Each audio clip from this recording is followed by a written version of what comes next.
lũng về phải quả thì thôi dài em vẫn nhớ chúng ta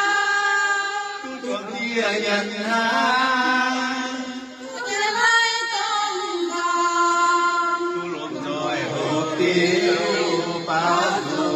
nào về miền Hà vừa về chú chuẩn thiện công nhân kia mà